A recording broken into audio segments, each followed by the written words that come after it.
Jimmy, can't you see? Sometimes your lyrics hypnotize me. There was an issue that you had, right?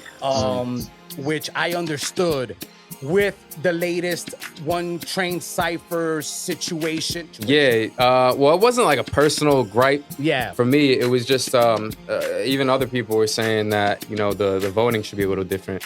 So you feel like it became a popularity contest? Just like hip hop in general. Yeah. It's just become a popularity contest. How do you continue going on knowing that there may be a time where if you don't do something that makes you feel like you're losing your self-respect, you may not garner the attention that you need in order to fill out arenas? For like upcoming artists, like all indie, like independent artists and everything, along the lines, like the fakes will be weeded out. Switch up the algorithm. It's still the same shit you're promoting. Yeah, they control what they want you to see. You know, at the end of the day, that's why you're always seeing like the wrong things, and people are getting crazier day by day because just the wrong message is being spread.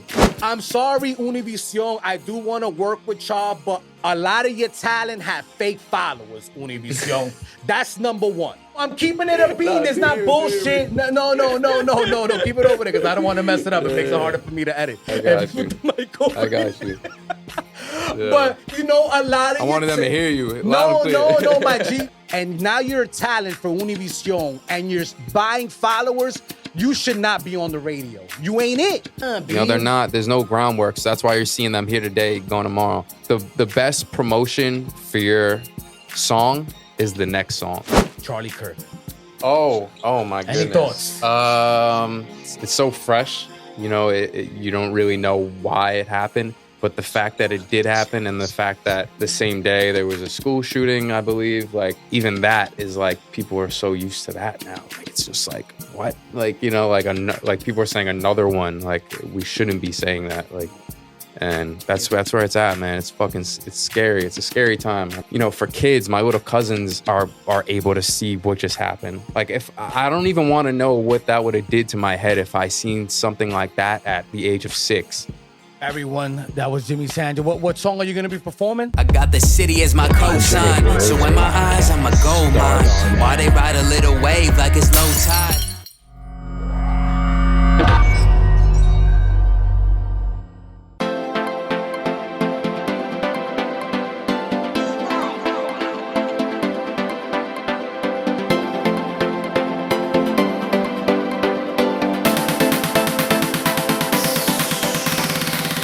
Hello, everyone, and welcome to another special edition of the Angel of Words podcast. I am your host, Angel of Words. Before we get started, don't forget to tap on that subscribe button. Follow the Angel of Words universe on YouTube. Also, follow us on all podcast platforms. Our sponsors today are BJS Photography, Go Get Them Photos, and Eyes of the Soul, a horror fiction novel written by our guy, Curtis Holmes. Don't forget to go to Curtis Holmes' YouTube channel and watch our project that we did together called Off the Wall, which we are still, trying to make into a humongous feature film reality. Folks, we got Angel of Words Entertainment merch on deck. This hat was made by our people at Hales Printing. Hales Printing did an amazing job. I've been looking to try to make hats for a long ass time. Everybody knows it's expensive, and you want to be cost effective when you're an entrepreneur, and you want to make sure that you're doing the things, getting your merch made the right way. This guy charged me for this embroidered hat, what you would pay for at a regular store, right, as the prototype. He has amazing prices, great communication, and great turnaround time. So reach out to our folks at Hales Printing and, follow them, man. You know what I mean? Hales Printing, at Hales Printing on YouTube, it seems like. HAILZPRINTING, Hales Printing. They're the ones that blessed me with the Angel of Words Entertainment hat that I'm wearing now, and who I will more than likely be working with in the future to to get more merchandise done for the company, in-house merchandise. But if you go to the website, Angel of Words ENT, AOWENT.com, you could also buy merch through there on the link that's on there, and follow the Angel of Words universe at AngelofWordsENT.com. Now on deck, on the Angel of Words podcast, we have my favorite guy coming back to the channel. Jimmy Sandra's in the building. What it is, What's Jimmy, going on, Jimmy, can't you see? Sometimes your lyrics hypnotize me. My brother, you have been all over the place trying to sell yourself, trying to sell your music, trying to sell your brand in the most organic way you can. Brother, let's just talk about it, right? I want to start with the One Train Ciphers. I saw you on there. That is a gigantic movement that was founded by Steve Mules. If you guys don't know about it, it's a movement where the best MCs in New York City right now go to spit on the train, freestyle, the One Train, starting all the way up in the Bronx, right? Like where you start at? 242nd. 242nd on the One Train. That's the last stop or the first stop, however you want to look at it, in the Bronx. And it's a documentary movement as well, right? I guess you go to his channel and you see what's going on there. Yeah, well, he's got plenty of things, plenty of branches off now. Yeah, he's going crazy. There's so many different lanes he's doing on now. Like the City series we just got done. I was chosen for the Queens part of it. He's doing like each borough now. It was like a little competition thing. And then it's called Cypher Selects, where it's just, he's just like so many different artists, different cultures coming on to the One Train in the Cypher. So it's crazy, man. It really is. To see what it grew to be is really special. And everything is done on the One Train? All his content is done on the One Train? Pretty much, how does that work? Yeah. Pretty much, except for the one time where we shut it down. Then we had to move to the park. Too many people on the train, packed the shit out, and they just decided to stop running the One Train for about a half an hour to an hour because we were just packing it out. They kicked us off.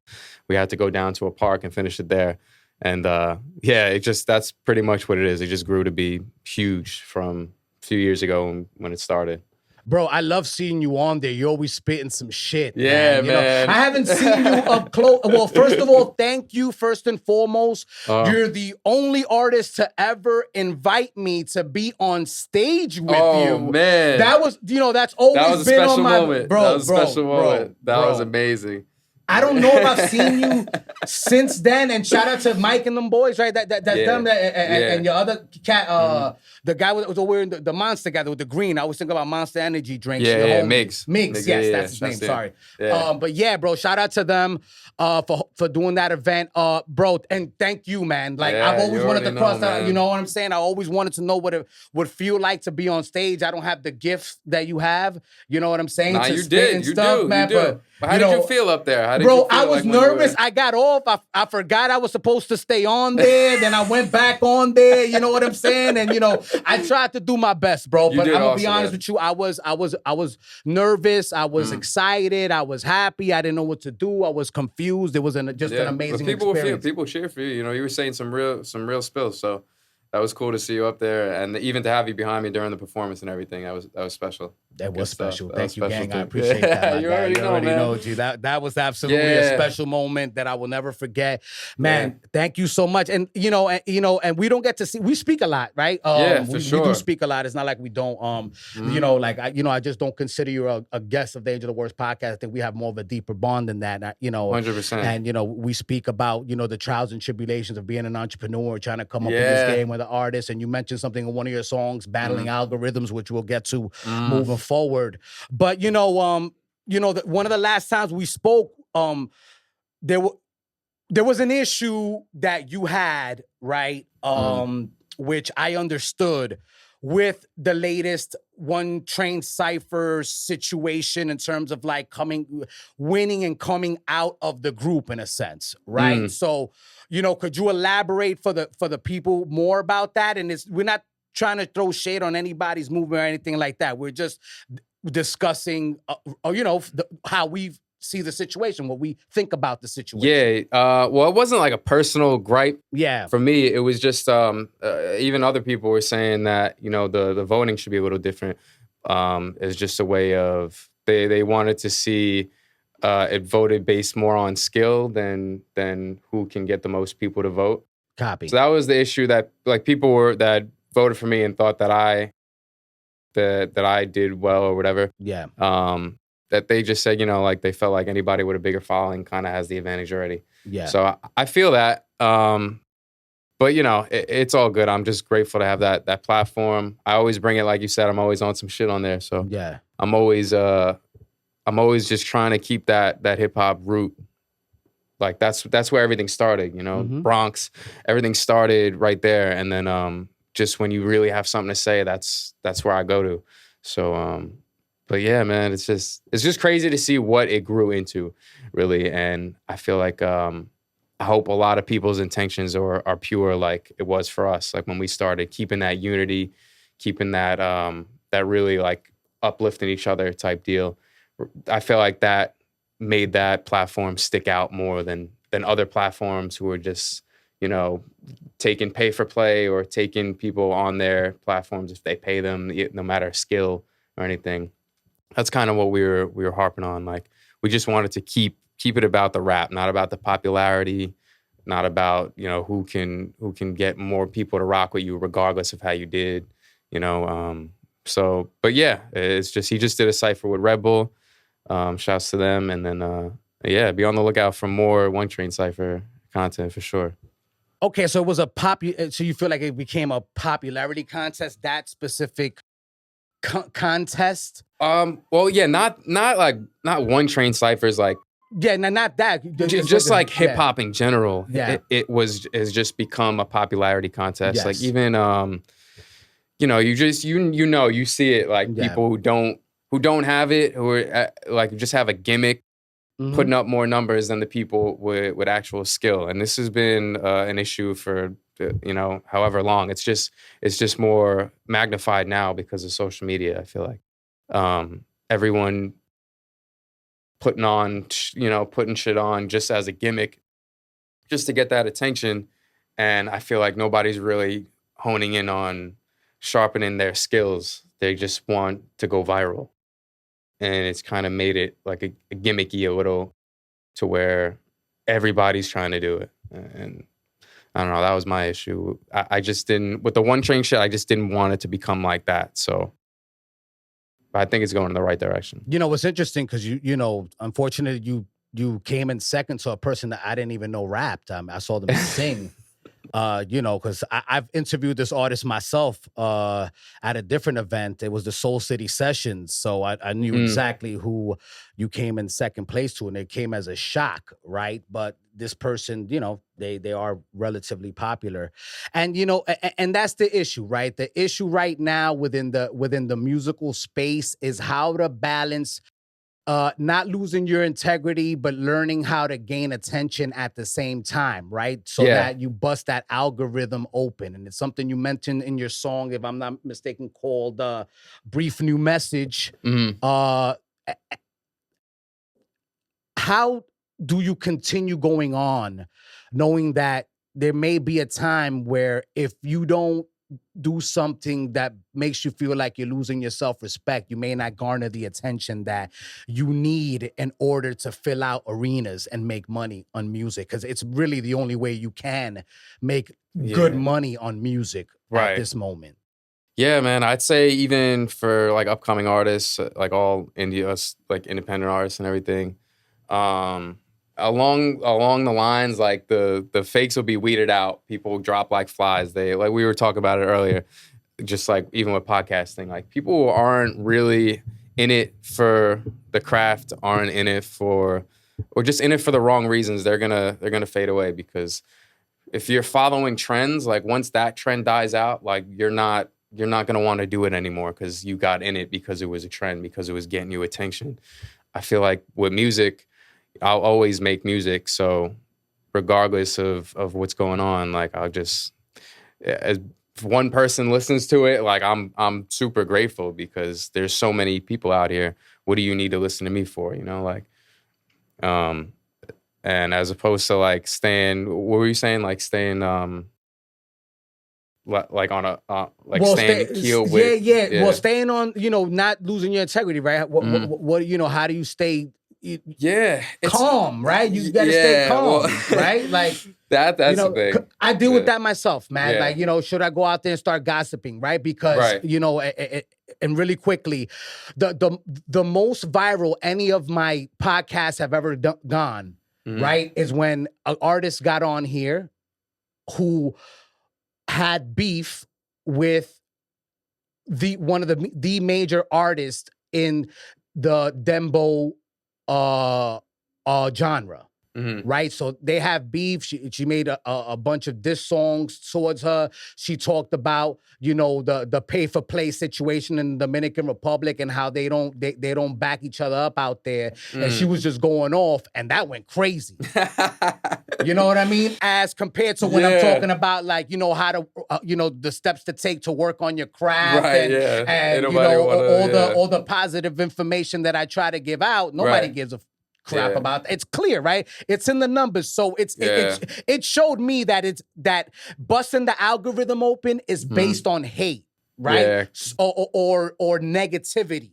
So should I continue to do that? Or how do you try to find your balance? Is really my question, man. Yeah, like you said, like controversy sells. It's always been that way.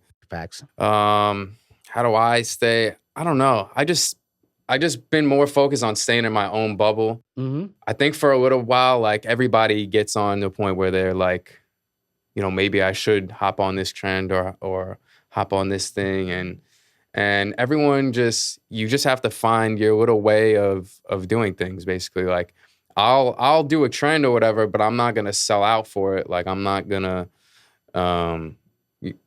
do something that's out of character or just to get eyes on me. Like I'll put my own twist on it. And if you like it, you like it. If you don't, like, whatever. It's so much deeper nowadays trying to get eyes on you, with the algorithms that you were talking about, AI stuff, all that taking over your feeds. Like, it's just so much. You got so much to choose from. So many, you probably see when you scroll, you see so many podcasts, so many artists, this and that. It's just like, shit's constantly just thrown in your face. So, you just got to keep pushing. Like I said, it's just you just stay focused and something will pop off for you eventually. Well, I'm glad that you continue doing your thing, right? Because I think you're one of the most talented MCs that I've ever met. Thank you know you, what bro. I mean? That have ever graced the Angel of the Word stage. I think a lot of people would agree with me. You know what I mean? We speak about that all the time. Your lyricism, your metaphors, your punchlines. You don't also, and that's the thing, Jimmy. You don't do the contemporary music that's busting. I don't hear you on a lot of drilled beats, right? Most of the stuff that I would hear you on is on some boom bap or some trap type, beats or some poppy type of really unique. Yeah, I've been doing everything. I try to, but that's what comes with what you're feeling. Coming whatever you feel, like not just trying to hop on. Oh, this beat is hot right now, like whatever. I'll do a freestyle over it or something, just but if I rock with the beat, if I'm not rocking, and that goes with working with people too. If I'm not rocking with this platform or this and that, like I'm just not gonna do it just for a look. Like I'd rather keep my integrity than anything. If you get disrespected or if they're doing something out of pocket, you don't really rock with. You don't want to be seen with them because that's like you're selling your soul basically. So yeah, that's entertainment business though, right? You just gotta. I want to see you guys winning, man. That's really, that's where I'm at with it right now, right? So, like, I want to make sure that my people are out there and they're winning as much as they can win, man. You know what I'm saying? So, when we have these personal conversations off the record, and I'm like, yo, bro, like, I understand, but keep doing your thing, right? Because I think that you're pop. I think you got to find your, just continue to go out there and find your tribe and continue making music like you're making right now. And I know, and we're gonna segue because you work with your with your homie Jay GARCIA, who is a wild internet personality, brother, right? That's a dude that's over the top, right? You know what I'm saying? He's really he's taught me like so much about this game in general. Just like he was making music I grew up like listening to him when I was younger because he was the one out of the neighborhood that was making music. And we thought it was dope. But he's taught me how to navigate through the industry because I've seen it firsthand. Even him, like, people just get weird over time, man, or again, like their intentions are just off. But he just said, just move the right way, like, and that's it. You don't got to worry about anything else. You guys are working on stuff together now, right? Always, man. I mean, So, what's happening? Are you guys going to put a project out together? Like, what's going on with you and him? Yeah, we're putting a project together. I'm not sure when it'll be out, but just we've had so much music together over the years that it's just like we never really like honed in on a project. So I think that'll be fun. And that's his first love is like music. He's more on the entertainment side now. Like he's in movies, TV shows, you name it. Like he can do whatever. Music was always like his number one in his heart type thing. So that's how we met in the first place. And I think, I don't know, we just got that chemistry in the studio, and he's like one of the people that I enjoy making music with to this day. It's been like over a decade now, so we're still rocking. Yeah, I like listening to you guys' music together because such contrasting styles. Right, you know the dynamic is like, yeah, for sure. And even with that, like, I'll hear a beat, or if I'll have something like, and he'll be like, yo, like what do you think? How should I say this? Like, we're both coachable in that sense. So even though we're two different styles, it's like I'll always hear him out, he'll always hear me out, and we'll work together on the song. Like, it's not just like, coming in doing his thing, then I do, and that's it. Like, I feel like it's more like a joint project every song we've done so far. So it's cool, man. You should hear like some of the older stuff that we have. Like, I sound crazy. You know what I mean? When you the first time you older, sang. Yeah. No. The older stuff him and I saw have. You guys perform together the first time I ever met. Don't forget that. You know what I'm saying? Oh, that's right. Yeah. Yeah, over there in Flushing. The At that Flushing Convention Center over there near Main Street. Yeah. He was hosting the event, and you were there. That's where I met also our guy, Mr. Craig. You know what I'm saying? Yeah. Shout out to Craig, man. Shout out to Craig, man. You already know, man. You're in our hearts right here. In spirit as well. He's doing great too. He's doing it more. He had got me in like a short film. I'm not sure when it's coming out, but nice. He's been doing just all screen work like that, like even like in commercials or getting in films, short films, on top of working on his music videos. So yeah, we're all just really diving into the artist shit. Like it's not just one lane, It's just like you're creative. There's so many outlets where if it's really in you, like you'll find a way to just do that,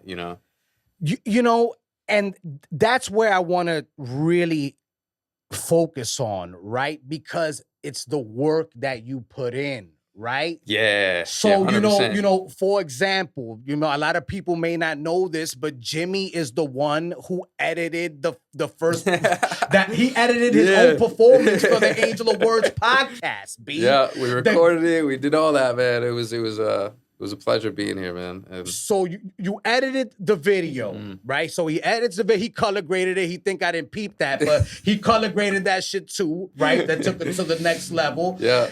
He made a track for his Spotify for his DSPs, B. Yeah. You know what I'm saying? AOW freestyles out now. The AOW freestyle out. It's 3 versions. It's 3 versions. Yeah, man. It's out right now, right? What did he also do?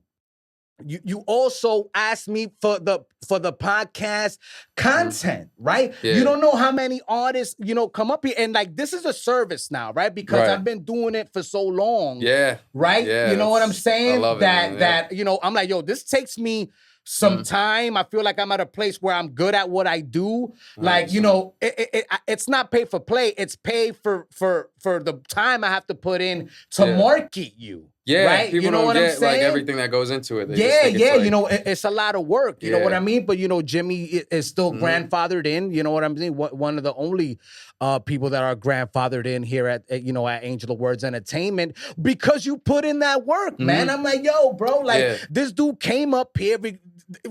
basically to me, I think it's, still the illest performance, what you and Craig going Hell crazy. yeah. And I mean, we That did was do crazy. the, this year we did the fucking, the live Plana band. So we mic'd up 6. That's crazy. We went crazy. So Yeah, that nah, might, you that might bumped be it up. up there. You You know what I'm bumped it up, saying? yeah. Nah, that's crazy. I don't want to, what I'm saying? My people, they went Yeah. crazy too. You know what I mean? But, So dope. I think that's why we really rocked with each other at first. Even like, we facts. met and then we clicked, and then I seen like how like well prepared you guys are. Like even doing your homework on your guests right away. Like I've been on so many shows that it's just like, oh, so what do you do? What are you about? Like it seems like a job interview more. Like when I come here, I feel like obviously you're already family and stuff like that, but like it feels like you already like you took it serious. You did the groundwork already to where like I don't have to just talk about me the whole time. Like it's like you have knowledge of what we do, and then you just roll from there. Like I think it's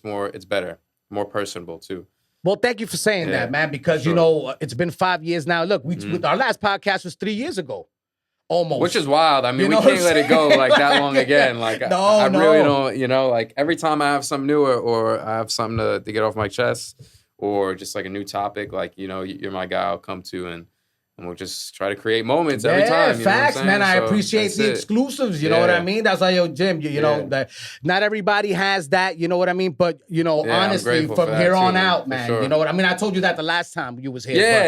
But you know what I mean? I'm going to continue to keep my word, bro. You always have my platform open to you. You know what I mean? And it doesn't matter what level I get to, as long as the Angel of Words podcast is in existence and it's still, corresponding with music. And, well, I mean, you could be doing anything, right? Yeah. You know what I'm saying? Like, come and speak to me. You know what I mean? I don't even care if it's not music, to be honest with you. I appreciate you guys, we could do a special on something else. And then we'll discuss that shit.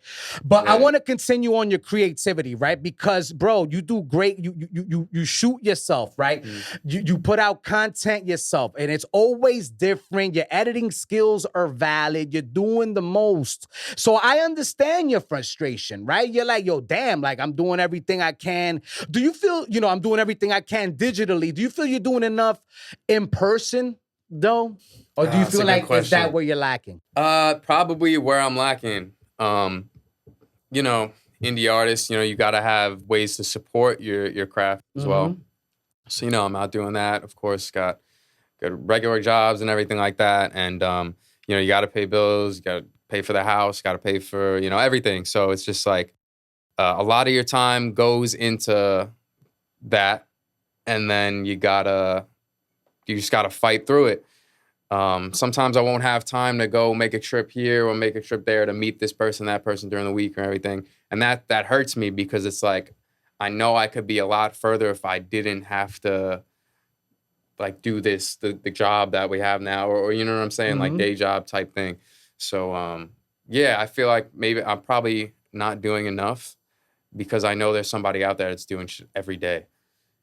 And it is frustrating because I'll see somebody go viral off of just some shit on their phone, and then I'm out here spending thousands on camera gear and thousands of hours editing and shit like that. And then it's like the battling the algorithms thing comes into play where it's just like I'm doing all this and I'm still like not seeing what, but I just got to remember just to keep going and something will happen, you'll eventually get to the point where you don't need to worry about that.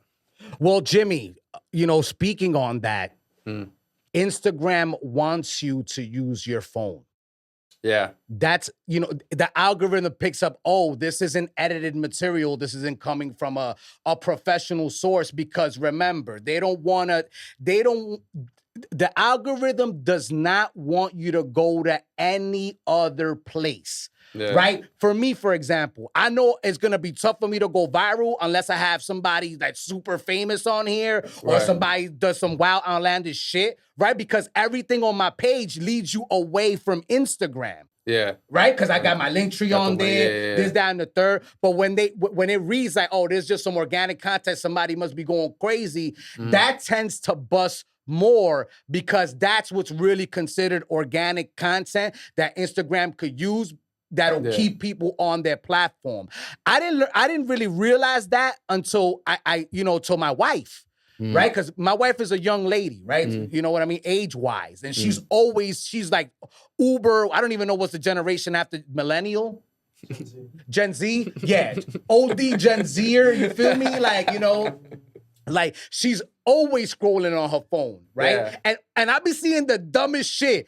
Yeah. 1,000 likes, 79,000. Yeah. You know what I mean? And I'm like, yo, this shit is horrible. Like, you know what I mean? So, but all the content is coming directly from people's phones. And I think the algorithm picks up on that. So that's why, like, in 2026 and like towards the end of 2025, I'm gonna start trying to put an onus of just doing silly stuff, just, you know, that's pertaining to what I do. Yeah. But that's just coming straight from my iPhone because all the professional stuff, I think the algorithm picks that up, and they don't want to send somebody to a place where now they're off the platform, right? Because they get paid off of your attention span, you know? Yeah, I mean, it's all crazy. That's if I didn't have to be on the phone, like I probably wouldn't, man. Like it's so much involved. It's so much that you gotta figure out, and like even when you think you gotta figure it out, then they do a new update where you gotta do this, do that. Yeah. I could go on like a full rant about. Go ahead. No, I'm not trying that's to do what that. we're here. No. You know what I'm saying? Because I think you have to do that though, Jimmy. Honestly, like tell us how you really feel about the situation. Think about the situation, because we're not going on feeling. We're going on what you really think about it. Continue, man, because I think that the CEOs of these locations or of these platforms need to hear what you have to say, because you know they want to say that they're trying to help creators and feed good stuff to the masses, and they have a corporate responsibility that they feel internally. And it's like, no, bro, every time you switch up the algorithm, it's still the same shit you're promoting. Yeah. I mean, I say it on the brief message, the song I just dropped today or yesterday. It's just they control what they want you to see. You know, at the end of the day, that's why you're always seeing like the wrong things, and people are getting crazier day by day because just the wrong message is being spread. I just think it's like a pay-for-play platform at this point as well, because even they want you to pay for ads, they want you to pay for the views and everything like that. That's why so many people were going to TikTok at one point, because it's just like it was more organic. It's more, you can get eyes quicker there. But even there, it's just like you see that they allow you to pay for ads and stuff like that. And there's nothing wrong with it. But you got to be stupid to think like, oh, like there's not like a bigger thing going on here. Like they want you to see that, oh, like I get this much, like I might as well just keep paying into this. And then, you know, once you don't do that anymore, they have the power. They just like squash that, like squash your views, squash your, you know, we have people at Meta and stuff like that we speak to, and it's just like they kind of reassured. It's somewhere along those lines. It's just like it's a business at the end of the day. Like it started out as a photo platform, and now it's just bigger than anyone could ever imagine. And now it's like at the point where Facebook got after Instagram, where it's just like, it's just too crowded, too many things going on, to where the only way you could really break through is to pay for play. If you're not on some weird shit or you know, like where people are going to watch it, because the algorithm just picks up watch time. And if you're on some, you know, if you're doing some crazy shit, like, yeah, we're going to watch, that doesn't mean that we like what we see. But when it sees that watch time going up, it's just going to keep pushing that to more people. And that gives you more of a chance for people to like what you see. So right now, Jay and I, when we're shooting content, there's this thing where, and I'm sure you've seen the trend where it's like, it shows like a Snapchat video first, and like with those 1 to 4 seconds, do some crazy shit. And it's just like, and then it skips to like a shot with a professional camera where the song begins and you're performing the song. Though that beginning right there is just to get people's attention. And then while they're still watching, it cuts to the song. And then regardless, they're still watching, they hear a song, maybe they'll like it, maybe they won't, but you still watched it, as opposed to just scrolling and seeing a random music video playing right away. It's just all about retention and getting people's attention nowadays. which is why you see the wrong shit popping up, you know? Yeah, whether it's violence, whether it's gimmicks, whether it's people constantly yelling in their phones. Like, you know, every day I see somebody new yelling in their fucking phone about something. So, yeah, I don't know. So we're in a weird space artistically for sure. And even that, labels can push their message towards their signees. Like they could tell you to do a certain way or put things in your video you don't even realize. And that's how they push their stuff that they want out there. So yeah, I don't know. It's a weird place right now, man. I gotta tell you. Bro, labels don't even know what they're doing. Nah, I know artists with more following than the labels. Yeah, how's the label to have no following? Like, right. They you know what? No, you know, they still don't know what. And again, it's like you said, social media, right? Mm-hmm. Each platform is NBC, right? It is CBS. It's the new version of it. Yeah, right. Everything's you get like that. It's whatever is getting the attention, right? Is gonna get pushed to the forefront. Oh, and if you're an advertiser paying, then you'll get to the forefront, right? So they select the content that they feel is keeping people on their platform the most, which is obviously gonna be people doing fun, you know, silly stuff, violence, stuff that always gravitates to the human disposition. Yeah. Then again, you have the people that are advertising that now they're gonna try to push your stuff, right? Because you're spending a little $60, $80 to put your stuff out there. Yeah, and even like I've done that, of course. You know, we try whatever. Yeah. But you know, this is why I said like if I could stay off the phone, because artistically, when you're thinking about all this at once, like it hinders your creativity. Really, I feel like. You know, I shouldn't be going into the studio thinking about like, you know, I got to make this song, I got to make this hook start within a certain amount of time because people aren't their attention spans are shot. You know, like I shouldn't be thinking of that. Like I should just, whatever comes out, like whatever comes up, like that's how you feel. You're putting your heart into it. But nowadays, like, you know, you really have to think of these things. Like you have to have a good hook, like to keep people. So I'm in the studio thinking, oh, like, what could I say? Or how should I make this beat to where people are going to continue to listen more than 5 seconds? Because attention spans nowadays are, you know, like that. Like, and it's just the way it is. Like, that's how it changed between now and when I first started making music. It feels more, like, not for attention, but like, it just doesn't feel as pure sometimes when you're going in there, you know, like even shooting videos and stuff like that. Like you got to think, oh, what is this viewer gonna like, rather than what do I want to see. God, that's such a fucked up place to be in. Yeah, because eventually, I mean, that's why everybody sounds the same, because one time you see something get attention, then the next person is gonna do it. Like, oh, that got attention, and I'm gonna do the same thing and do that, and then. That I feel like that's why music is so watered down. It's because like, you know, this guy's saying whatever, or this girl's saying whatever, and it worked for her, so it'll work for me. People think like we can just step on a mic, get skills, and then you pop off. Like it's really like it's not like that. So, but it's so accessible to everybody. It's so crowded now, and in turn you get the saying, I know it's been like hip hop is dead for people have been saying that forever, but this really feels like there's, I don't know if there's any coming back from it, because it's just gotten to a place where, and if I'm ranting, I'm sorry, we'll cut this up, but nah, don't worry. You know, we're not cutting nothing up. Yeah. No, you're speaking the truth, bro. Go ahead, brother. Like we at church right now. Yeah. Yeah, it's just, I don't know. It's at a weird place right now. It's also a good place because there's so many subgenres.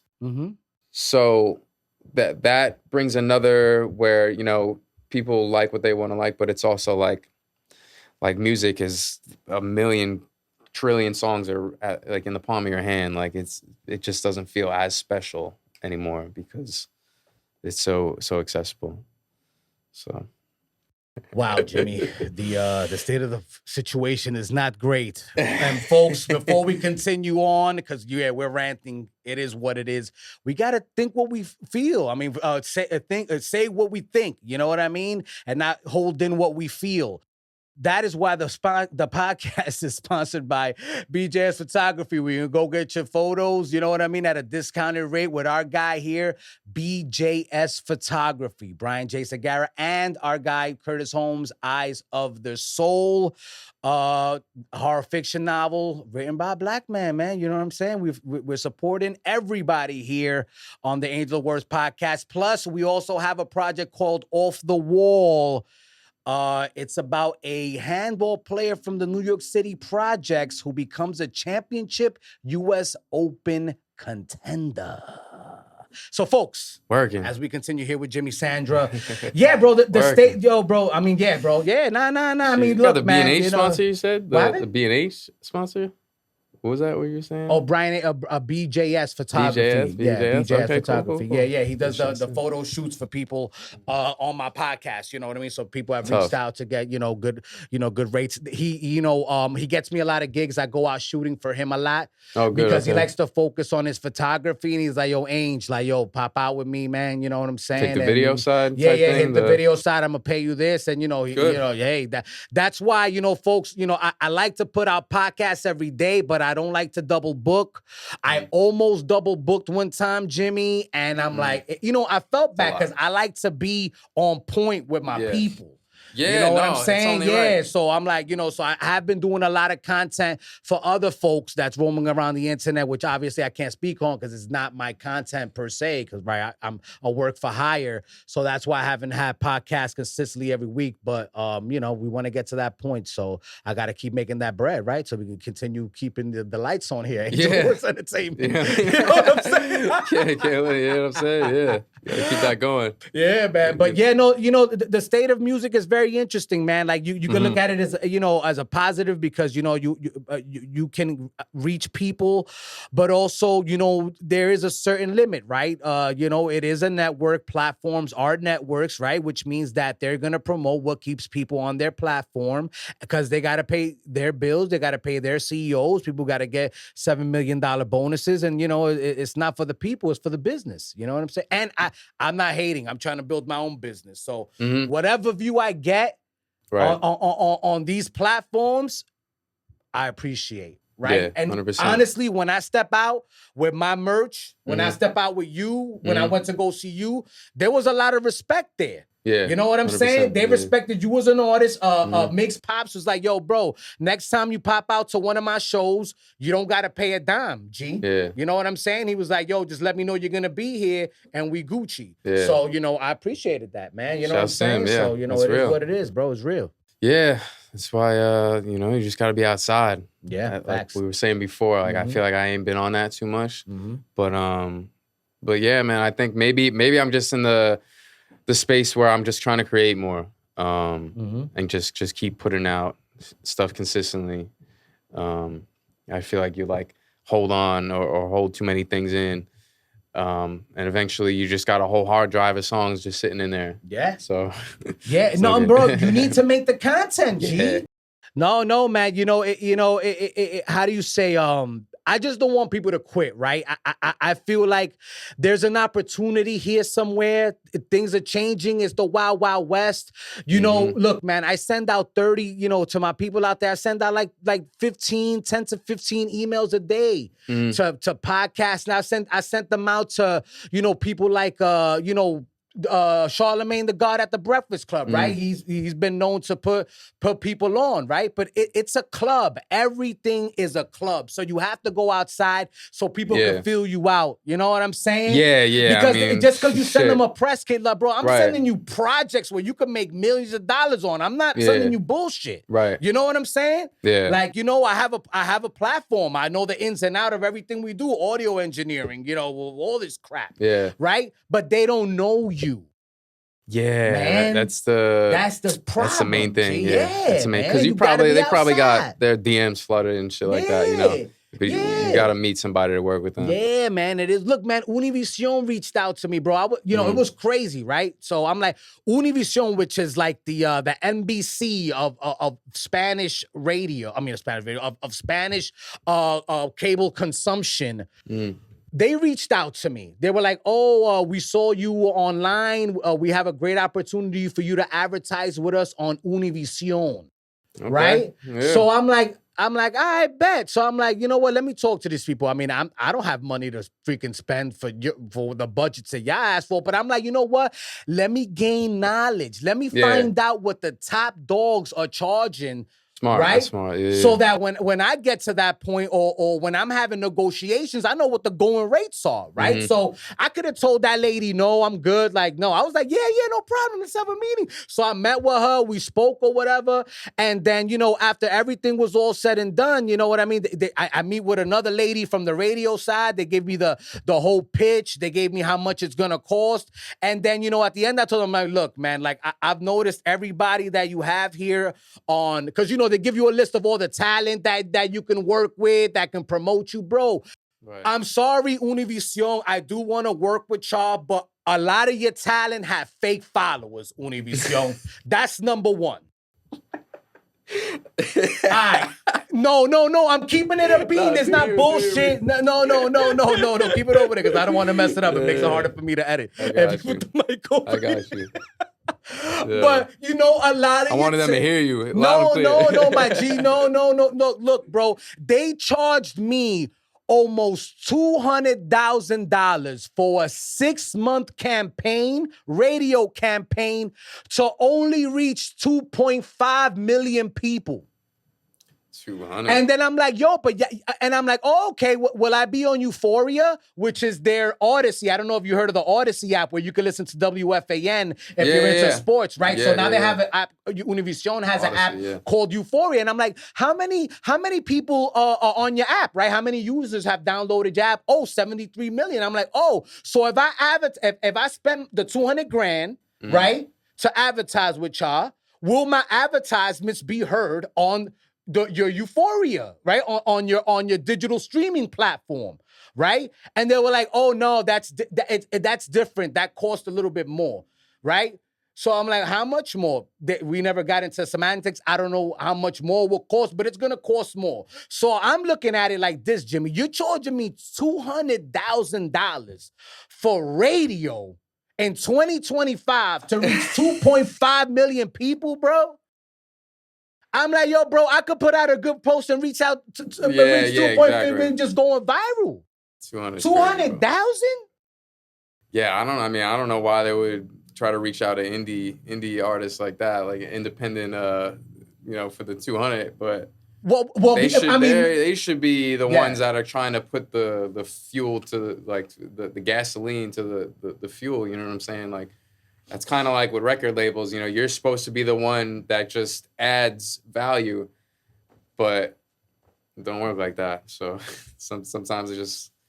Well, I felt flattered. I'm like, because I'm looking at it like this. I've built my branding and my company to the point where I'm not going to say I tricked, right? That's not the appropriate word, but some people might say, oh, damn, they tricked me, right? They might look at it like, damn, I got bamboozled. This company had no income. I don't know why, But that's the thing. I've marketed myself and I put myself out there publicly, digitally so well, right? And I feel like I haven't done a great job, but obviously it was good enough for a major corporation, a major media conglomerate to reach out to me to be a sponsor for them.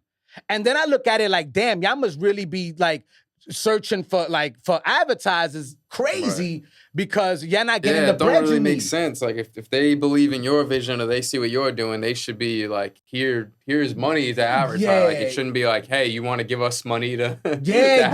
You can go anywhere and do that and not know 200,000. Like, 200,000. You go get a billboard for $500. You're absolutely not wrong, man. Yeah. But that's how much these major corporations are charging for radio, right? And then you're giving me talent, bro.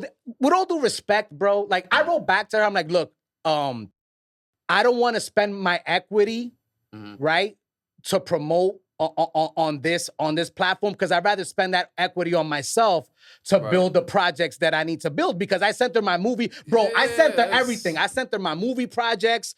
There's 2 press kits that I sent for projects for movies that we have, right? So where the script is made, then we have like the short, like little fake teaser trailer, whatever you want, a concept trailer. We've sent that to them, demo reel, pitch deck for Angel of Words Entertainment and everything that we do here, right? So I'm sending all of that to them.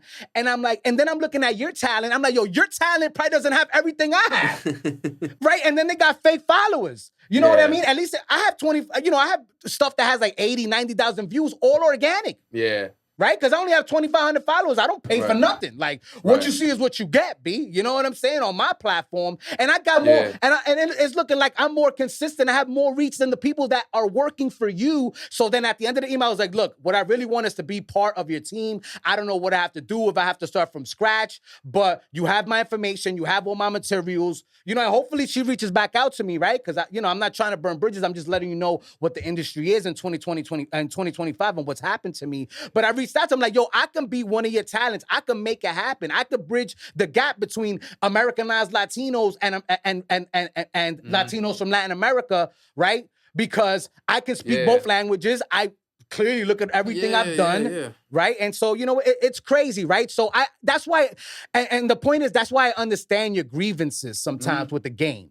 Right? Yeah. Because it's not about the talent. It's really all about who you know, which I've always known that. Of course. And, I got to be outside more myself, Jimmy. You know what I'm saying? So, and I don't hear you, like, saying anything to burn any bridges. Like, all I hear is hunger, really. Yeah. I hear you're really passionate about this shit. And you're getting aggravated. Like, you're a huge platform and you're getting fooled by these, like, the botted numbers. Like, you just see numbers and that's what you're going for. Like, that's an issue. Like, if somebody at the top is falling for these little tricks that people are doing down here, like, that's a bigger issue. So, you know what else is a big issue? You got some, because, the thing with radio is, these people come up like the gay P's, the E-bros, like these people, I respect it because they come, these media networks like to hire from within, right? So you start getting coffees, bootlicking, crazy. I can't even fathom the shit they've gone through because it's hard for me to do that myself, right? So I get it, right? But my thing is, you've been in the industry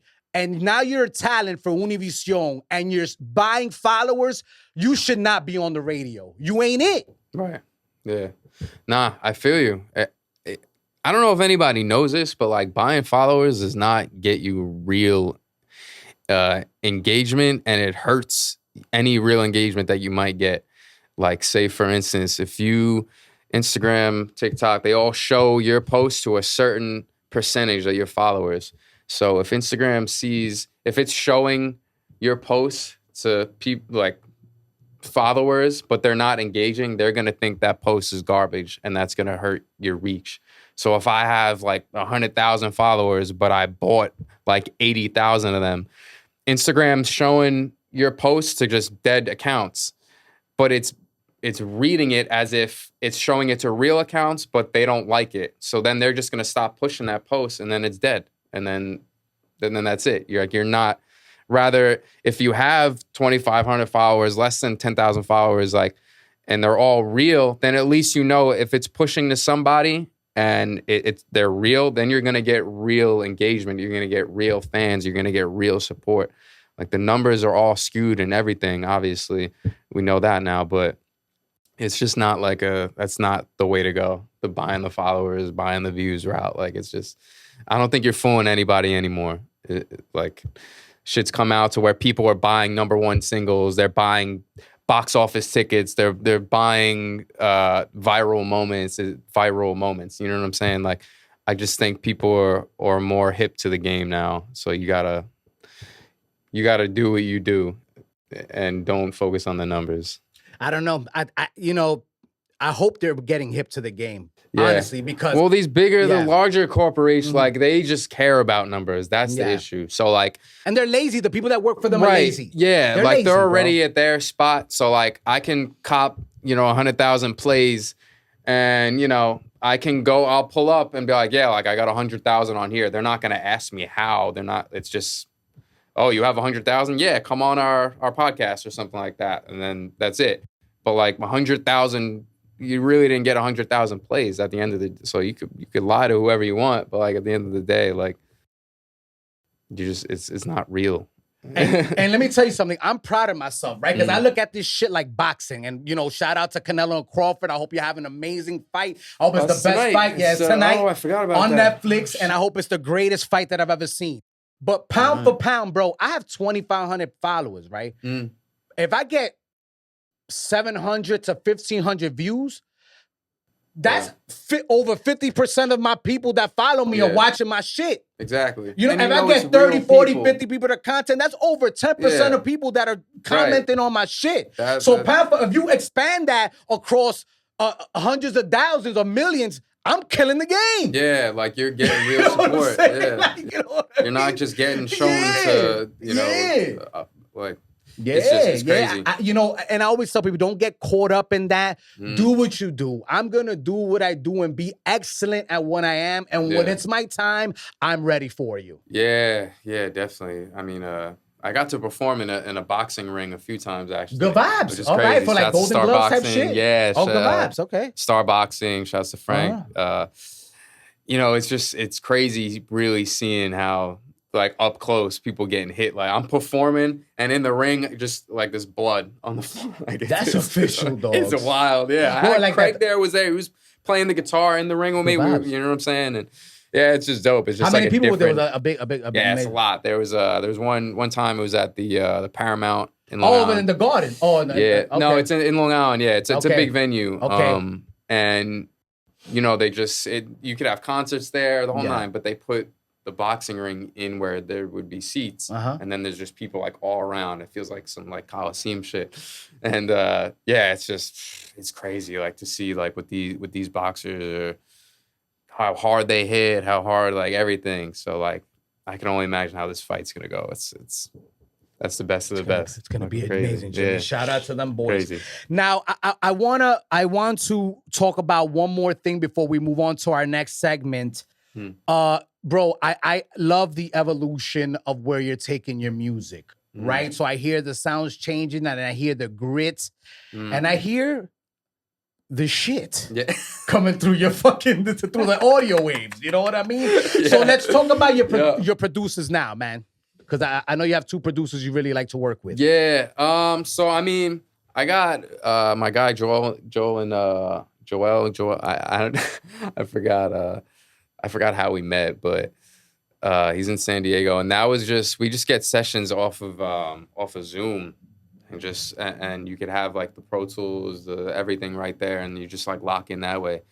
And man, like I've worked with so many people. Could you elaborate on that a little bit so we can teach the audience a little, in case they want to do that? So like, what's the process like? Over Zoom, it's basically like you're sharing a screen. And then I could see what he's doing, and he could see what I'm doing on your computer screen or whatever. So we'll be in session.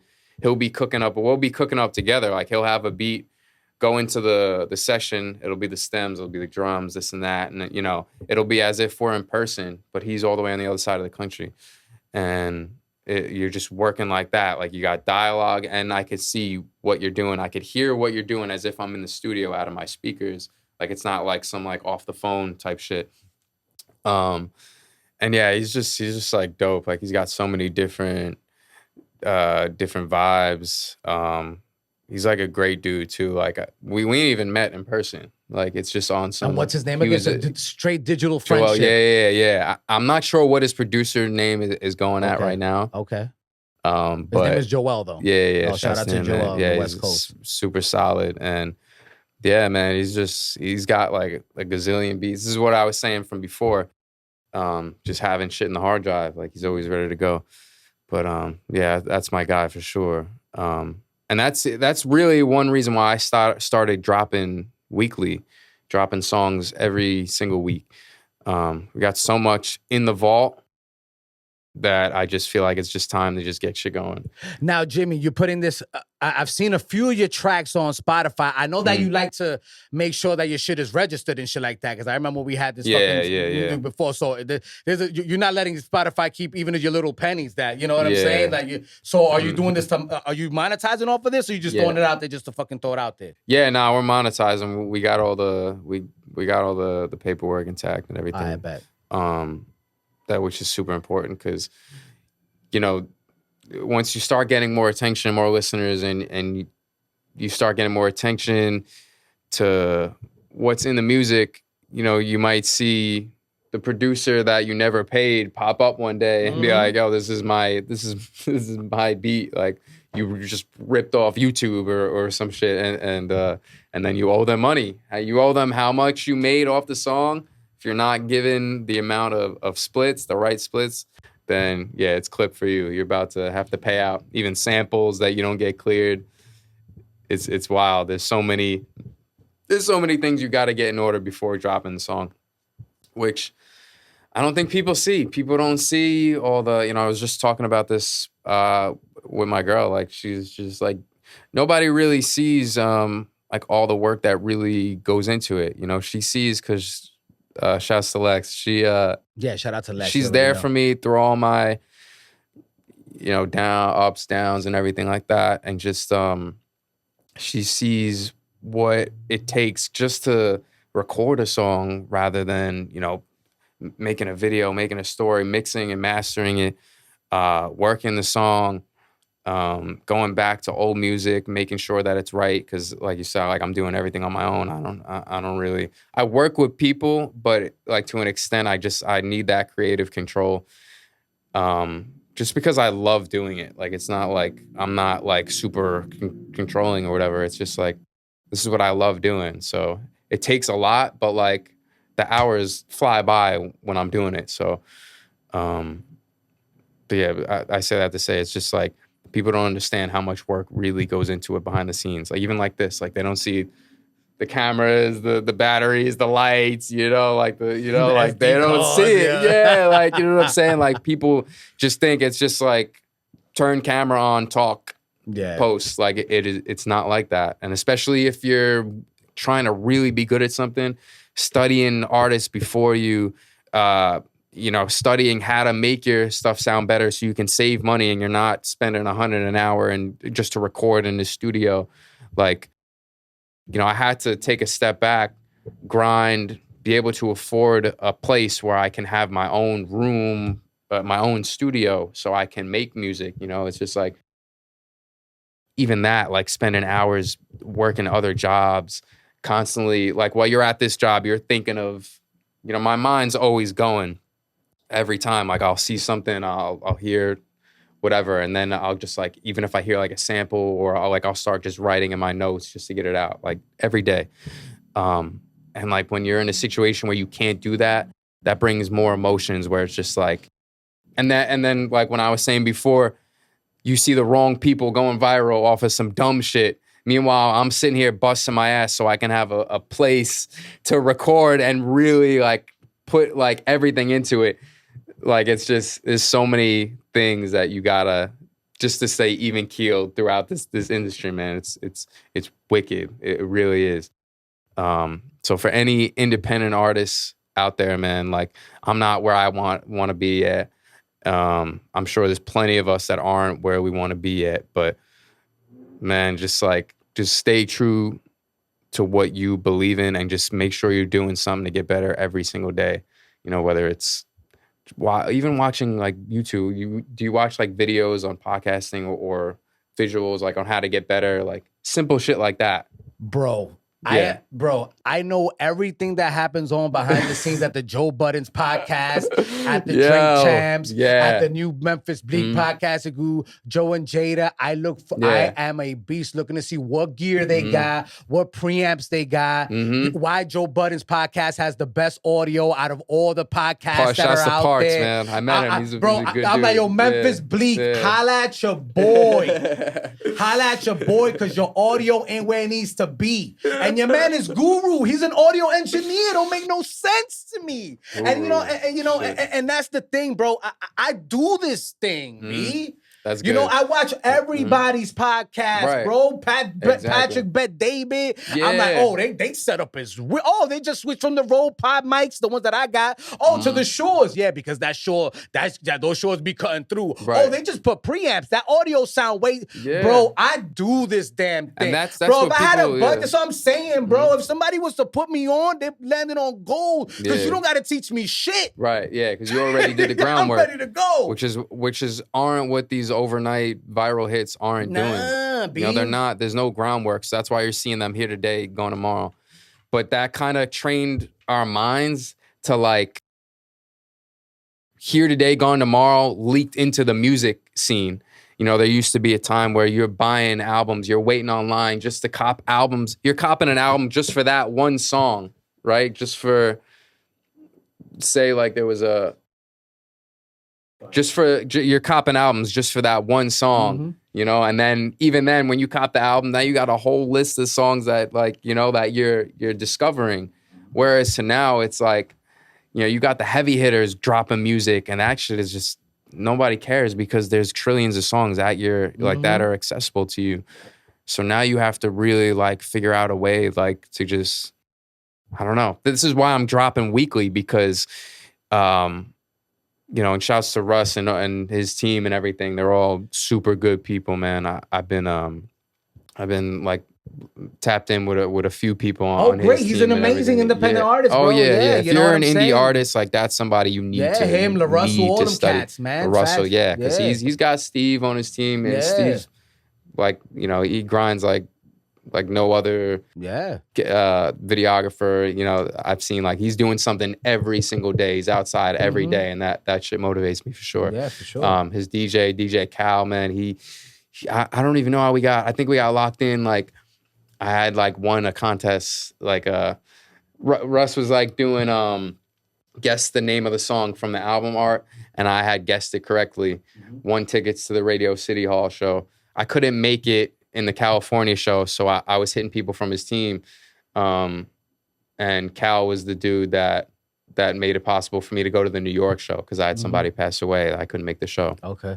And ever since then, we just been rocking, and yeah, he had me come out, headline one of his shows in Brooklyn. And then from then on, he told me on stage that he was bringing me out to Cleveland to perform at a venue over there. And man, it's just like, just being around people like that. You know, he goes from Radio City playing there to he's in the underground scene rocking with us. And like, that shit is just like, he's a special dude, like just off of that. But the love that he has for music, still being out there, still got boots on the ground for underground artists, trying to put them on. You know, he doesn't have to do shit like that anymore, and he still does it. He's still outside every day. So I rock with them heavy. But yeah, he was the one, he blew up. We were talking about that for dropping weekly and everything. And I'm not doing it to blow up. I'm just tired of sitting on music. You know, I'm tired of just listening to songs until I get tired of them, and then I kick them to the side. Like, I make it. It's allowed me to stop overthinking things, and it's allowed me to get more viewers. This is only my third weekend of dropping weekly, but I already have till the end of the year releases lined up already, and that's just off of old music. I could make something now, like the song "Don't Want to Talk." I made that, mix and mastered it the next day, and I put it out like the next week. And that was, I didn't even think about it because I was like, I just want to get this shit out. It's changed my mentality. And we were talking about also, you hear one song, people are going to dive into your catalog after that. So like, if they hear this song, they like that, they might hear another song of yours that they can relate to, and now they're a fan of your work. And that allows you to just keep like the best promotion for your song is the next song. People are going to see you outside. They're going to see that you're providing a service frequently. They can count on you. They're going to keep coming back. So I'm excited. I'm excited to see where it takes me. This is the first time I've ever tried to do something like this. Like I said, I've been a huge overthinker, and that's hindered my growth probably more than anything. I said ejaculate that music into Yeah, the oh world, my my goodness. God. Ejaculate that music, buddy. Yo, oh my goodness. Yeah, we coming. Yeah. Literally and figuratively. You already know, baby. Oh, Angel of Words here. You already know. Yeah. Well, Jimmy, we've reached the point in the podcast where it's time for Angels Off Topic Question. All right. Everyone, Angels Off Topic Question is brought to you by BJ's Photography. Go get them photos. And Eyes of the Soul by Curtis Holmes. Available on BarnesandNoble.com and Amazon.com. The book is called Eyes of the Soul. Now, Jimmy, I usually like to make things funny, but some shit just went down. What do you think about this KIRK murder? Man, that was wild. Charlie Kirk. Oh my goodness. Any thoughts?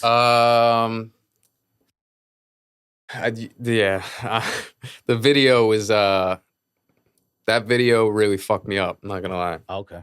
I didn't know I wasn't familiar with who he was prior to this. Mm-hmm. And then I see what space he's in, and he goes to the campuses, and I guess it's like an open dialogue for open people. Dialogue, discourse with the people on the campuses. With the young kids. I just regardless of how you feel, I'm not in that space at all. The political stuff like that. Mm-hmm. I like that he would hear people out. As far as I'm seeing, Mm-hmm. I don't know what he would say or whatever. So I'm really not familiar with his work. I just know that he had a family and his wife and kids were there, and for them to see that was probably broke my heart the most, because now his kids can grow up and they'll just be able to search on how their father passed away and what it looked like. I can't ever imagine something like that. So I really pray for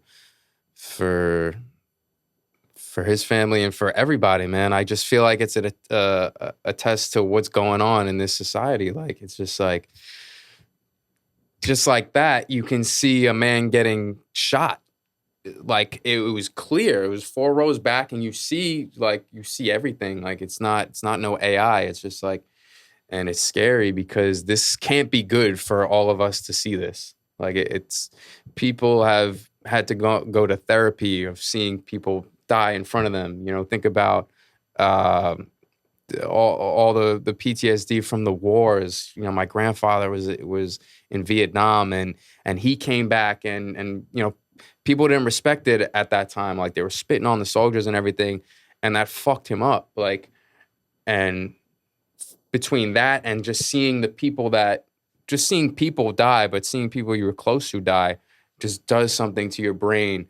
And you see it you're seeing stuff every day now, people getting murdered and killed. And not only is it like desensitizing human beings to this type of thing, but you got the wrong people seeing it to where they might see it from a different way of like, oh, like, this is getting so much coverage, or seeing, the reason why he got shot was, like we like to say, was because they didn't agree with his stance or whatever, so they shot him. And I just don't think that's a way to go about anything. And I just really pray that we start healing. And man, I don't know. It's so fresh. You don't really know why it happened, but the fact that it did happen, and the fact that the same day there was a school shooting, I believe, like, even that is like, people are so used to that now. Like, it's just like, what? Like, like people are saying another one. Like, we shouldn't be saying that. Like, and that's where it's at, man. It's scary. It's a scary time. I don't know. How do you feel about everything going on, man? Look, man, I don't like it, man. Yeah. There's a few things that I don't like, right? I mean, obviously, I follow a lot of Republican content. Recently I've become more right-leaning from the, usually where I'm at in the center. I'd never really followed him like that. You know what I'm Mm. saying? I'll be honest with you. His delivery wasn't for me. You know what I mean? But I knew who he was. I've seen, a lot of his content in the past. And I don't like that you want to do something great, right? You want to take it into the public space, right? Because everything is done digitally. We're always on our phones, right? This guy's actually outside. He's going out there. Yeah. And you just blast him. You know what I mean? And my thing is this, right?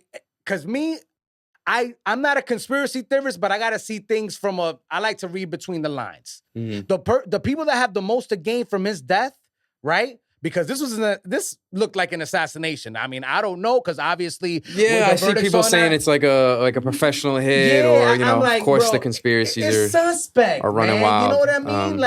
To me, it's suspect. I'm like, yo, bro, like, to hate somebody that much, where you're gonna go and go through target shooting first and foremost, right? Scary. You know what I mean? Shoot it from 200 yards away. I'm like, who had to gain from this? It's his rivals. It's it could be Republicans that shot him. We don't know. It's scary, because like I said, his movement was so big. You know what I'm saying? It could leak into other areas as well, because man, it's like, yo, what are we just supposed to not like exist at the same time? Like, we're all humans. Like, if we're not, if you have an opinion I don't agree with, like, does this mean like we're going to fucking war with each other now, or does it just mean, because like, not too long ago, your political views were private. People didn't discuss. That's a fact. You don't discuss politics and religion, right? And I feel like it was way more.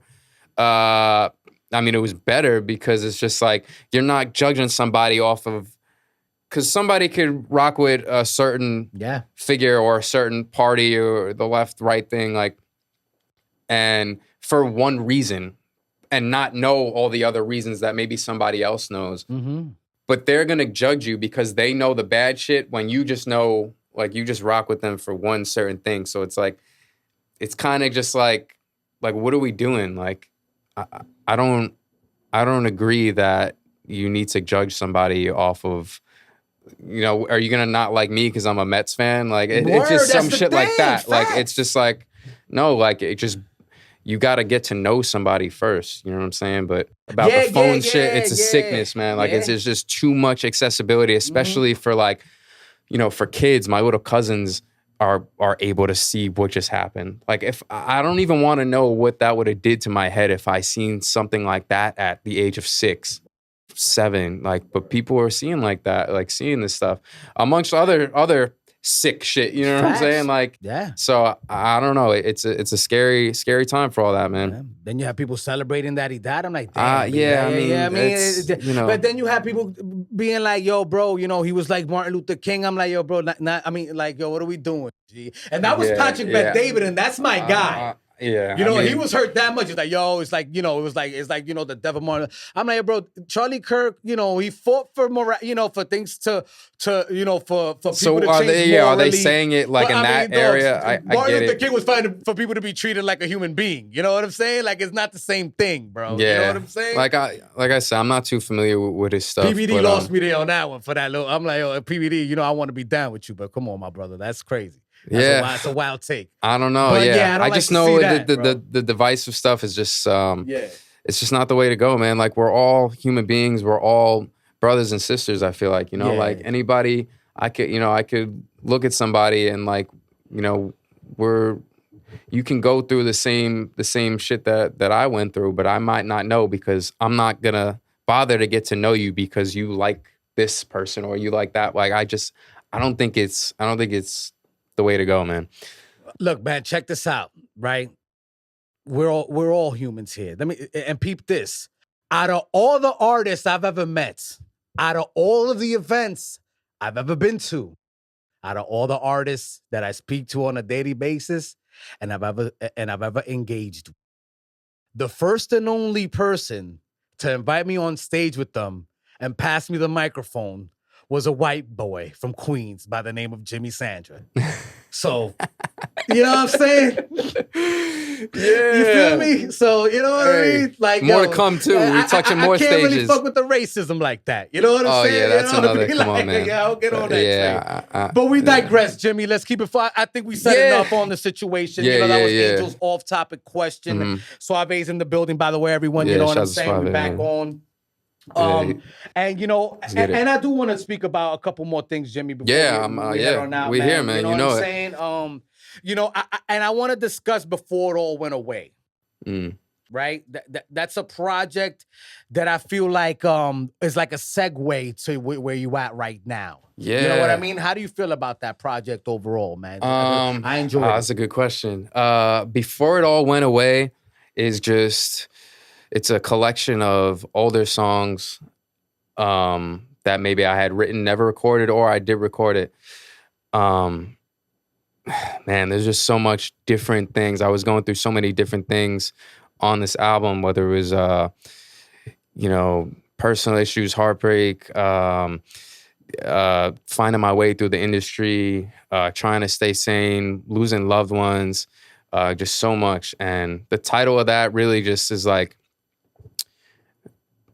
thinking back on it now, certain people were in my life or still, certain feelings were still there, like as opposed to like friendships or just like the feeling of music really before that went away, in a sense of like the way I think now. I think it was kind of just like, we like to glorify the past because 2020 hindsight is always 2020. So I just wanted to give a glimpse into, like when shit felt like it was better than now. I speak about I'm trying to even think. There's just songs on there that I collabed with people that aren't in my life anymore, that I think like if we didn't have disagreements, or I don't even know why we don't rock with each other anymore, but I just thought like some of the like the producer on there, like I had a team at one point where I just felt like we all just we clicked. We had such good chemistry, and once business got involved, then things get shaky. You know what I'm saying? Like, I had one of my best friends for decades. We don't speak anymore because of it. And I think that's like more of a test of the title before that went away. Before I felt like I just needed to put stuff out there. Haven't spoken to people on that album in a while, but maybe it was just a way of me like with the olive branch type deal, without ego being involved and reaching out to each other. I'm going to put out our songs to show you that I still like whatever happened between us. Like we had that shit, like I still believe that even if we do work in the future or something, like we still could like, at the end of the day, we were, we meshed great together. You know what I'm saying? So, but yeah, all those feelings were just, that was a collection of different songs, older songs that I just wanted to put out and get that shit off my chest. So yeah, man. It felt like a goodbye. Yeah, that's I a love good it when point. you get sentimental, man. That's a good you know what I point. mean? Yeah, Not a lot of artists can go there. You know what I mean? At all. And I think that's more of speaking from your heart and stuff like that. Just losing best friends to an industry, or money gets involved and you're losing brothers in a sense. You know what I'm saying? Like that shit like breaks my heart, man. Like I feel like we all went through shit together, and now it's like what? Like it's nothing. Like, so those songs were my way of like just like pretending that things were still okay. You know what I'm saying? So, yeah, and you value friendships, Jimmy? Yeah. I feel like as you navigate through the industry and stuff, like you meet a lot of phony. You have like a lot of phony friendships, or you can't decipher whether it's a friendship or like a you know, like you have work friends or you have like actual friends. I learned how to navigate through that. But as you get older, people have less time, priorities change. Like, yeah, I think friendships are super important. Family, friends, and it's just a shame that shit falls out for like what? You know, I feel like with those certain few that I'm talking about, like I feel like a simple conversation could mend that relationship. But it's getting to that point, you know, as men, like egos get in the way, feelings, you know, you might feel a way about something I don't even know about because you haven't told me. But I definitely feel like when you're going through shit, like friendships are super, super important. Wow. Yeah. I think even just with music, like I'm still making music, but like these people were like super, like they were a part of it. You know what I'm saying? So like for me to just be on my own doing shit like that, you can't help but like think of like what was back then, or you know, you had people who believed in you and had the same vision as you, and maybe now it's just like, you know, you still have friends, but they don't have the same mindset as you, the same goals as you. People get families, kids, married, houses, yada yada. So you're not seeing them. That's why like Jay and I work so well together always, because we bonded over music and still had like other friendships, but like that was always like that's there, you know, that's tied. Like you have similar interests. But yeah, just like the fallouts you get when it comes to money, when it comes to business and mixing friendships is such a tricky line. I don't know if have you ever had somebody you've done business with that was like close friend prior and then it went south after business? I'll tell you a story as to why this whole thing exists. In 99, 2000, I started, I didn't start, I was part of a founding group called Fully Loaded Sounds, right? I was supposed to be the engineer / one of the artists, right? I wanted to make music such as yourself, right? I was the co-producer of the show Star Trek, who's my cousin, was also one of the founding members. And then there was this other cat who I'm not even gonna say his name because we don't fuck with him, That's right? the one, yeah. And what happened was, right, we decided to build a studio in his empty room in his mother's house, right? So we bought, back in the day was the G4 Apple computer, which was it in that time, right? Okay. All the big wigs were using that, so we came out of pocket to buy that computer. And bro, it didn't even last 2 to 3 months. Yeah. We made a pact, we're gonna make music together. Bro, I probably did 5 sessions there. I probably connected with him twice before we don't see this guy. His mother don't want to let me in the house because she don't know me like that. So now I can't work on this song that we was working on before. Because he was like, yo, we can go on. You can go to your mama, I'm going to let you in. Bro, all of a sudden, he wants to take the gear or doesn't want to let us go back in to get the gear. I jumped off, right? I told my cousin, I'm like, yo, you put me on to this dude. Yeah. Like, I went to funny. engineering schools and I paid out of pocket for that. Paid 3 G's to learn how to engineer music at the DMX program at Turo College. You know what I mean? Shouts to Turo. My mother just graduated. Okay, well, you know what I mean? Shout out to Mom Dukes. Shout out to Mom Dukes, man. Shout out to Sandra. You Bachelors, know. All right, yeah. You know what I mean? Maybe do that, right? And I'm like, yo, I'm off this, which fucked up the relationship between me and my cousin. And then my cousin almost killed this dude because he didn't want to give him back his equipment. So I learned at the age of 19, 20 years old, you can't fuck with me. So, and I'm sorry to use the word, but everybody knows that I hate to do it, but it is what it is, man. That's how I feel. You know what I mean? Fast forward when I rekindled my relationship with my cousin who helped me start all this, right? He told me, yo, you don't need that much money to start a podcast. Started with the guap you got. I'll make sure that we get what we need to make sure we can put out some quality, and then your quality increase as your business, goes well, whatever the case may be. And he was like, yo, don't do nothing with me. Start Angel of Words, make it your own thing. You file your own taxes. You're your own sole proprietor. So that's why, like, this is my baby, right? I take this shit mad seriously. Right. And I don't want to fail again. This is my second chance to be creative. Right.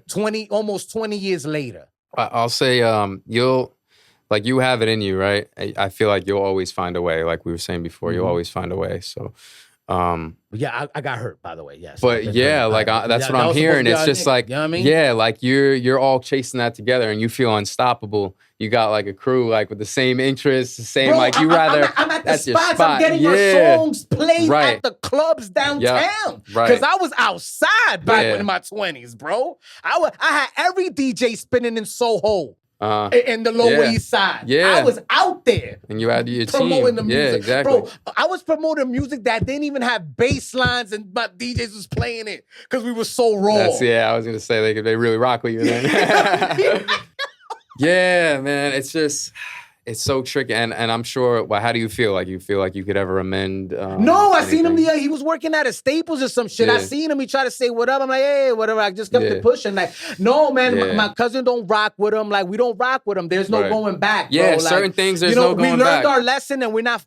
Look, and I could tell immediately. And that helps me tell immediately if you serious or not. Right. You know what I mean? You know what I'm saying? Like I've worked, and I've worked with a lot of people. There's been a lot of people artists that have been wanting to work with me, and I'm like, yo, you ain't got it. Right. You know, and I don't tell them to their face because I'm too busy to have these conversations with you.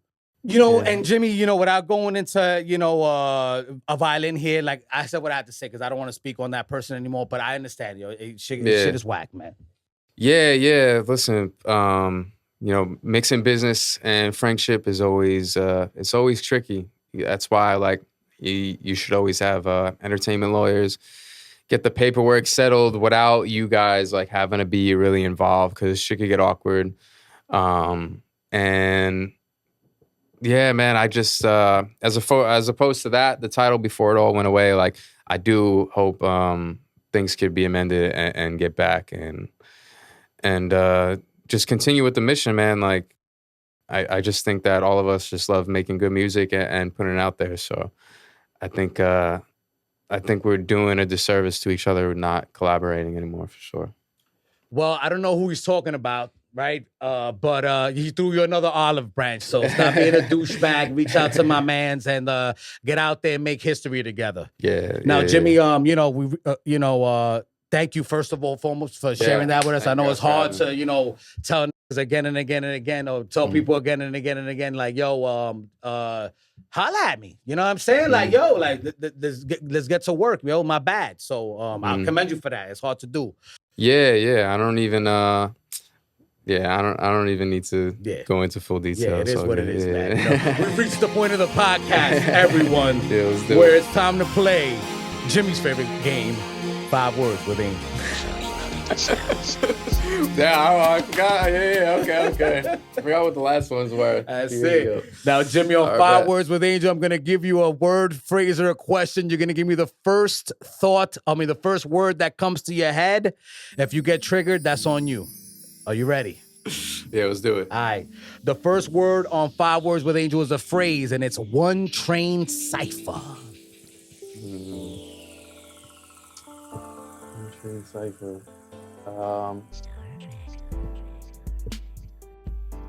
I just the first thing I think is New York.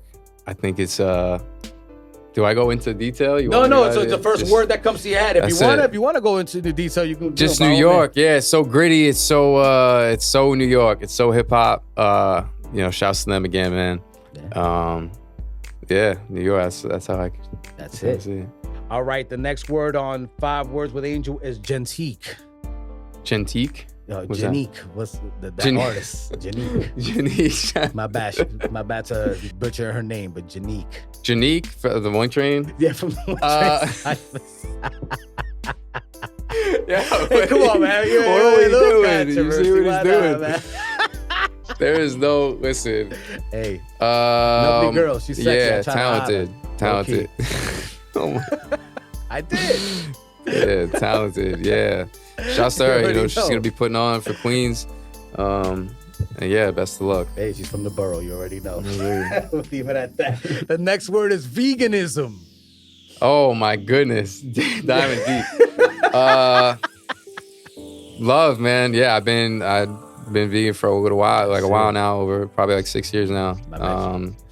Yeah, I could go on for about that, but yeah. I'm not trying to Just say with the love. Mets. You look That's in it. shape. You ready to go play? They need some hitting. Oh man, that's even stronger. I was there last 4 to night. 9, man. Yeah, I was there last night, and we looked awful. Yeah, it's looking rough. They were losing 6 games in a row. We lost. B. You're not gonna make the We playoffs. might not Jim. make the Hold on. playoffs. Wait, because we're gonna get to We that. might not make the. We're gonna get to that. The next word is romance. Romance.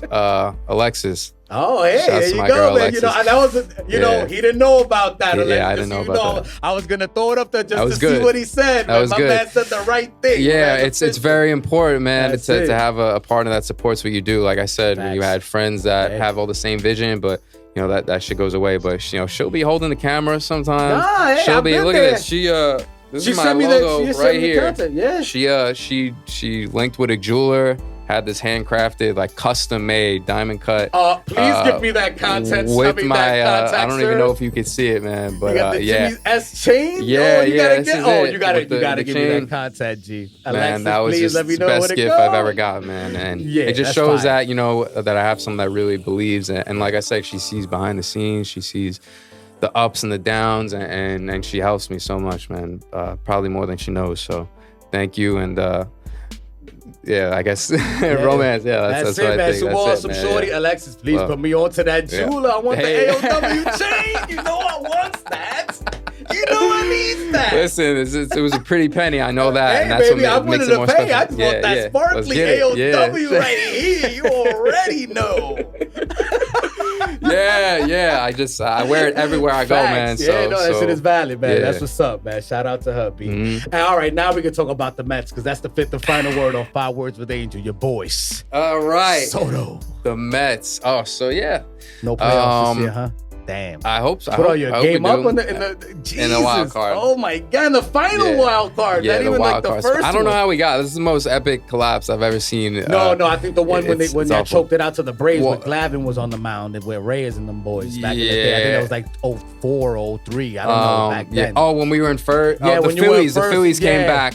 Yeah, choked that was away. That was awful too. awful, bro. Yeah, well, like up like 3 or Like 4 games with like 6 Yeah, to it was play. 7. Yeah, 7 Yeah. games. I think, but like 17 to play. Or something like Yeah, that. yeah. Come And on, G. yeah, that was just. I don't but, wanna- you know, throughout that, we Yeah. were reading it in the paper. Yeah. We were on vacation. I was Yeah. with my family. We were like, you know, I was little, and it was just like, what? Like, where did we get knocked out at first? Like, the season's over. Like, what do you mean? Yeah, man. Just I got them tatted anyway on here.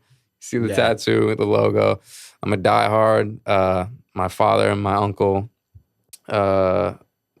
you know, they instilled it in me as a young age. It was just I loved that they loved it, and then that's how I became a fan. And you know, I played baseball all the way throughout college, and now I'm with my cousins playing softball and shit. So That's what's up. so Congrats. baseball always be in my heart too. I'll say one thing about about the Mets situation, right? You know, you guys, you know, unfortunately, and you know, I rock with my Dominicans, but Soto and Lindor do not fuck with each other. And those are the captains of the World Baseball Classic team. You think they don't rock They with each other? don't fuck with each other, bro. They're never gonna trust each other. Yeah. They want to kill each other.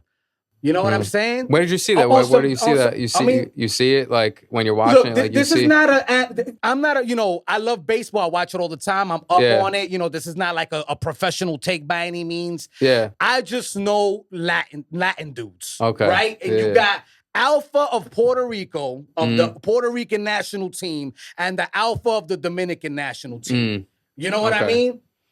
You know what I'm saying? They're vying for that top spot on your Right. team. And one plays balls to the wall every day, and the other one's a prima donna. Yeah. That's I see gonna what go. you're And saying. you don't gotta like each other to play ball. Right. But you can have like the Mets of '86 or the Yankees of the late '70s, and they win. Right. But this is a new era. You It know is what a I'm new era, saying? yeah. Well, It's here a new in this era. era, if you don't fuck with each other, you wanna self-sabotage. You know what I'm Yeah. saying? So And everybody's I like think involved that's with a it. storyline to look for. I Yeah. could see Lindor Okay. getting traded to make Juan Soto happy. Yeah. Oh, that's a hot take. That is a hot take. Just letting you know. Hey, you said it. You had said it here first. Hey, you heard it here first. I'm telling you, bro. I know baseball. If there's anything I know besides everything I'm doing now, is baseball and sports. Yeah, they both have a long contract. We'll see what happens. Only has like 4 years. Well, how many years he got left now? I don't even know. For a minute. I don't know how long he's got, but I don't think they fuck with each other. But I just really don't think. Man, something's going wrong because we are not playing well. So. That's it. Yeah, I mean, well, so Jimmy, you know what I mean? That was 5 Words with Angel, sponsored by BJS Photography and Curtis Holmes, Eyes of the Soul, available on Amazon.com and BarnesandNoble.com. Jimmy, before we let you go on the podcast section, by the way, everyone, I forgot to mention this earlier because I couldn't wait to speak to Jimmy, but he will be performing some fly shit after the podcast, so stay tuned to that. Give the people a final message, man. Let them know, bro, if they hustling out there. Final message, man. Move with love. I go by the name Jimmy Sandra. It's my father's name is Jimmy. My mother's name is Sandra. And I just put that together always to move with love and represent them well. And I think at a time where everybody's got bad intentions or there's just so much going on, like love is the way. Not to be on some hippie, corny, not corny, but you know what I'm saying? Like, that's how people view this type of thing, and that's the problem. So to creators out there, always move with good intentions. Don't get discouraged by numbers. Just put your head down and continue to stay true to yourself, and you'll find your people. I found plenty of people just putting out music, and I'm not even getting the 100,000 plays we were talking about. Like, so just keep working, man. Keep putting in work every day to get better. And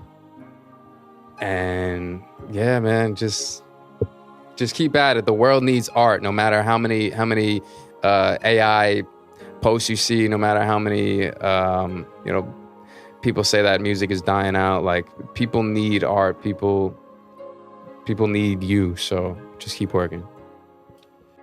Everyone, that was Jimmy Sandra. What song are you gonna be performing? What's the name of the song? So I'm gonna do a couple. I'm not sure. I'm gonna keep them posted. That's it, man. Stay tuned to the performance. You already know Angel of Words. Don't forget to tap on that subscribe button. We really appreciate your support here at Angel of Words Entertainment. Follow us on all podcast platforms.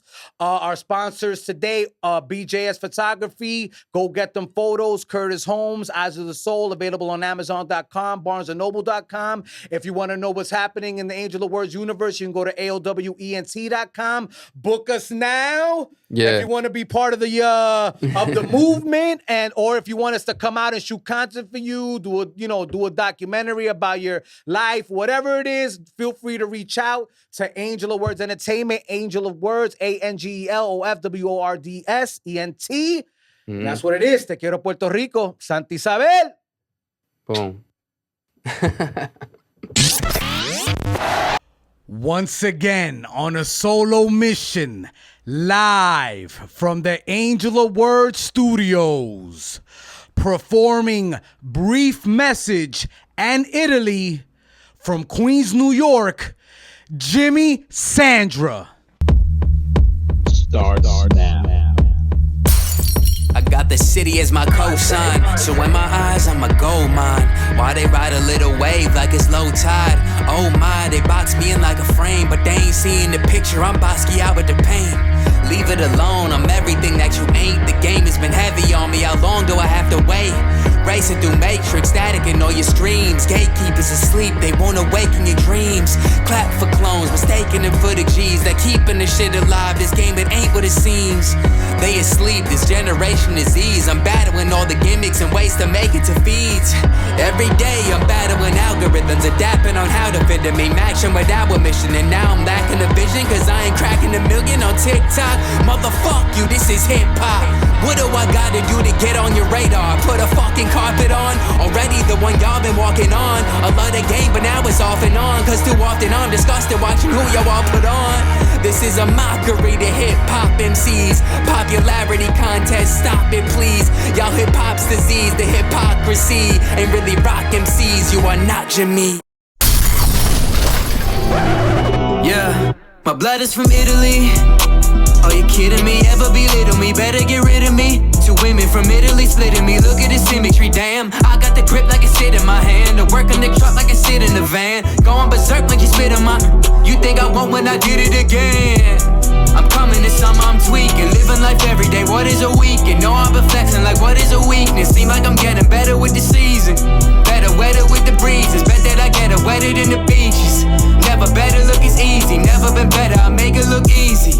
Hard work, I'm an artiste, so I draw first. I get on beats with a raw verse. Held it down so long that my palms hurt. Snakes around, yeah, that's long work. Keep the grass cut in that song church. Cross me and they all learn. They won't bomb back, but I bomb first.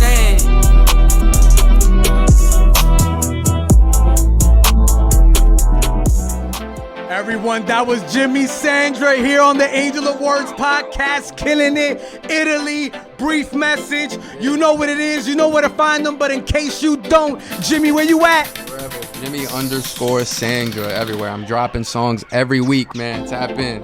Every week, your boneheads tap in. Queen's finest. We'll see you later, baby. Te quiero, Puerto Rico. Santa Isabel.